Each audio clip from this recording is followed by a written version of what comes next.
Hey, what's going on guys? Simon from Genius Travels here, and today we're going to be reviewing the Apeman TRAWO. This is a 4K action cam. That's right, Ultra HD 4K. Can we get it in focus there? No, we can't. Focus. Focus. There it is. We're going to review this camera today, see how it stands up and see what it's like. It's a 4K action cam, it's about £90, and let's put it on to the test. See you on the other side. So here we have it, the Apeman TRAWO 4K action camera. Let's see what's on the side of the box. It says 4K Ultra HD, 1.8 wide aperture, 40 meters waterproof, and it's got Wi-Fi control. Specifications here on the back, they say it's got a 170-degree lens, A+ high resolution wide angle, video resolution. This is the most important bit for you guys. It's 4K at 30 frames per second, 2.7K at 30 frames per second, and 1440p at 60 frames per second, or standard 1080p at 60. It's also got photography modes. So you've got image sizes 20, 16, 12, 8, 5, and 3. So it's a 4K ultra high definition action camera. What I'm also doing is shooting this on this camera, which is actually a TRAWO Apeman HD, so you can see what it's like from the other perspective. And what we'll do at the end, we'll take it outside, we'll get some shots of it. So let's see what's inside the box. Okay, let's open this up. It is a really nicely packaged away box. Oh, hello. So we've got a little welcome manual bit there, thanking us for buying it. User manual, which is quite useful. We'll skip that and we'll go straight to the good bits. And here it is. This is it. This is the Apeman TRAWO ultra high definition camera. So we'll put that aside a sec. We'll see what's in the accessories pack. There usually are a lot of accessories. So let's have a look. Put this box to the side. Okay, so what's inside the box? Right, we've got cleaning cloth. That's always important. More accessories to hold it on. We'll just quickly get those out so you can see what there is in the box. There's loads there, literally bundled with loads and loads of accessories. Right, there's a battery, that's important. There's another battery. There's a charging cable, USB charging cable. More sticky mounts to put it on helmets wherever you want. And then, I don't know what those are. They look like little pads for it, or they could be to stick it in places.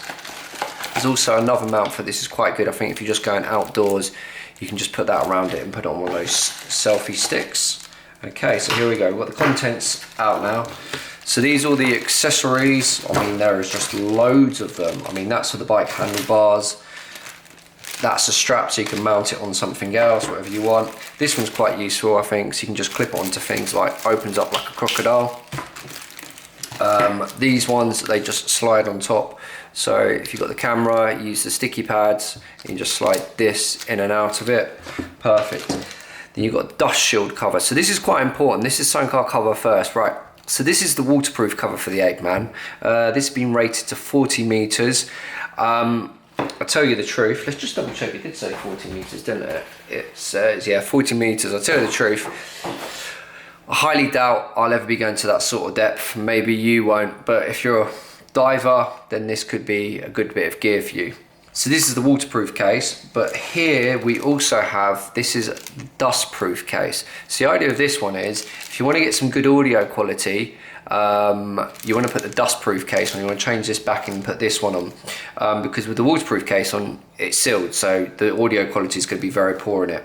So let's move all the accessories out the way for now, because we don't really need them. We'll put them over here, we'll get them out the way, and then let's turn the camera on, go through the settings and see what it has to offer.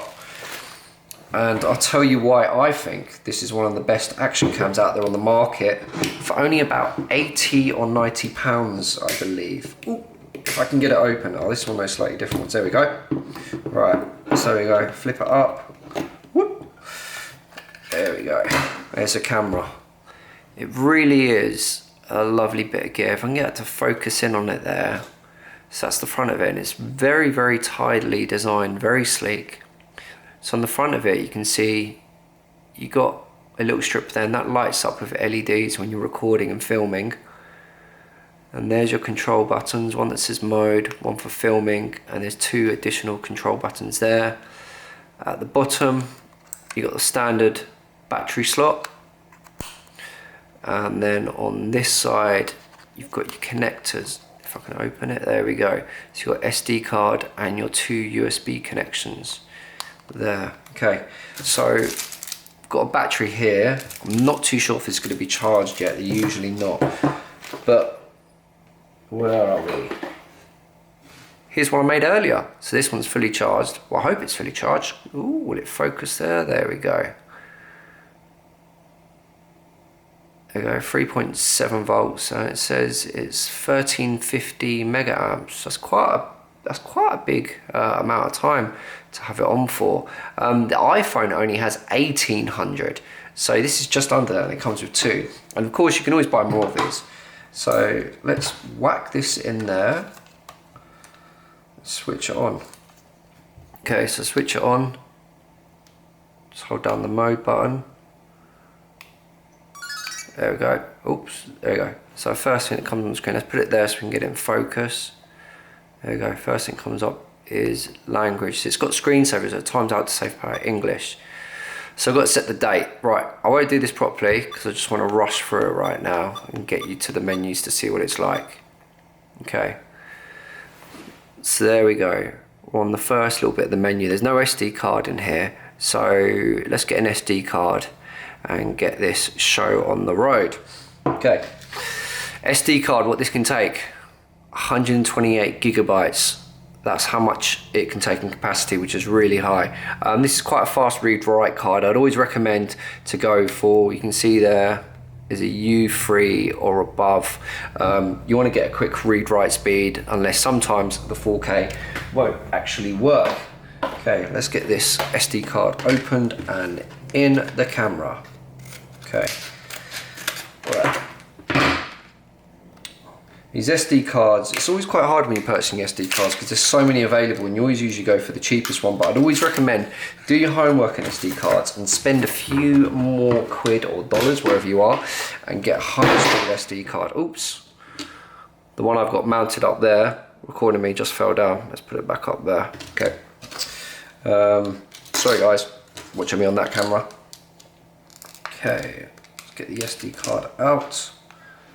And let's get the SD card in here, 128 gigabytes. I'll see how long it says I have with recording time. Okay, so I'll put the SD card in here.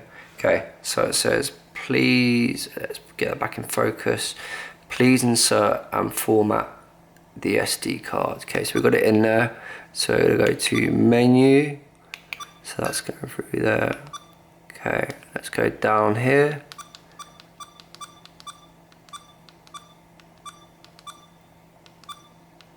So many options on this, it really is great. Okay, there we go. Well, first we've got this card speed test, so we'll run that first. Okay, flick onto that. Low card speed, please change the card. That's not good. That really is not good. All right, let's format it and see what happens. Okay. Right. Let's go on here. Right, so on this. So it says we've got 4 hours, 13 minutes of filming on this, which is a hell of a lot. Go on photos. 16,000, even more, that's loads. Okay, so there's no files on the SD card.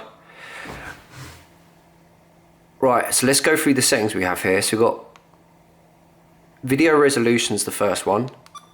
And we've got image size, time lapse. This is really important for me because I like to do a lot of time lapse videos. So what I'm going to do for this camera is I can put it down there and use it for time lapse. So I'll probably use this camera on the bikes when we go out on bikes. Loop recording, that's quite useful if you just want to get loop recording of things. Anti-shake, this is a great feature.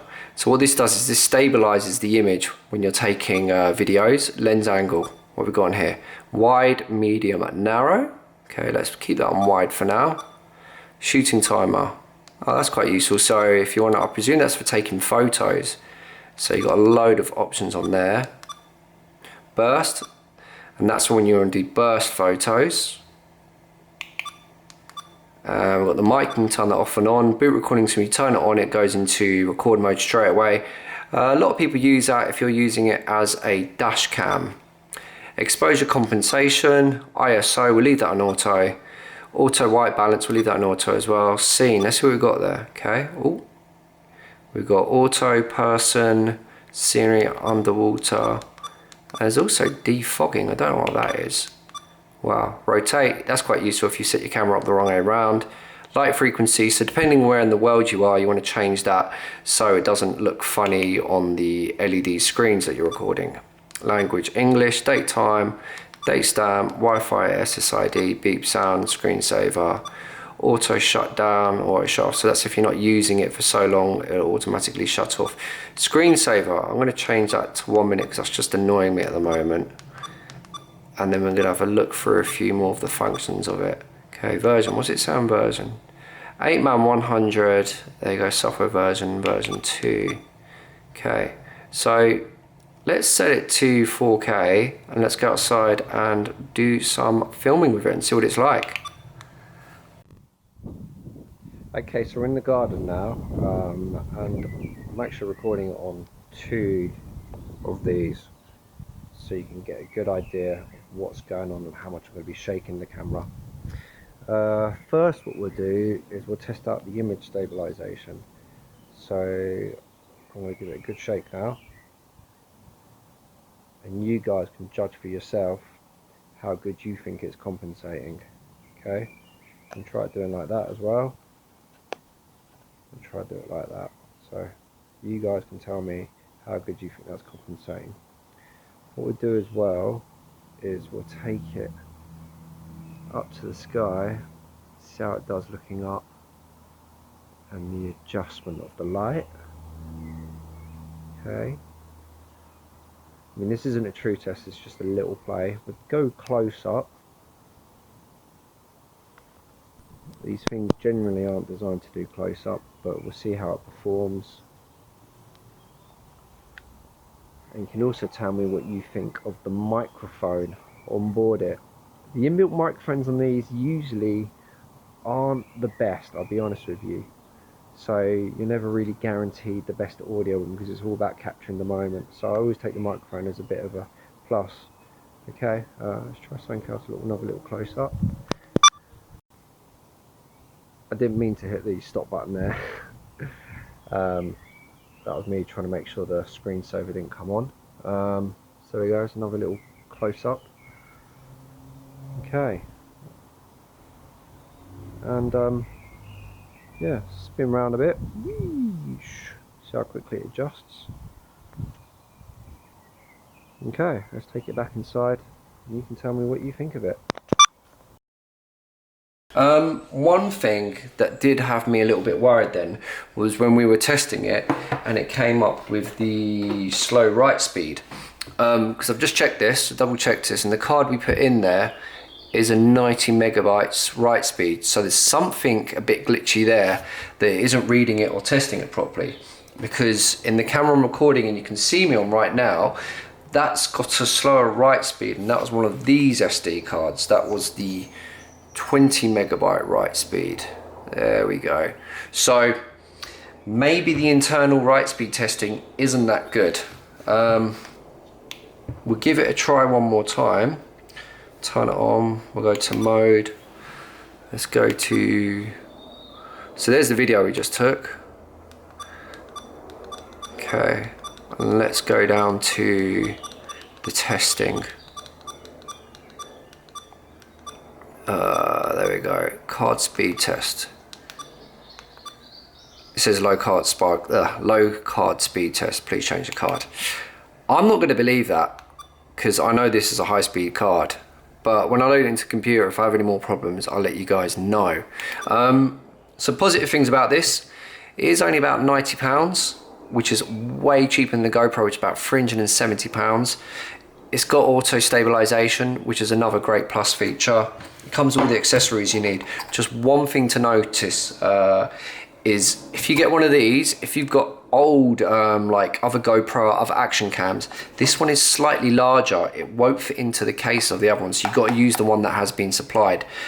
Saying that, it hasn't been a problem for us because generally you only really need one case and you take it off one item, you put it on another item. We think it's a great camera. Let us know what you think, and let us know if there's any other action cams out there which you guys have bought for a little less. Cheers.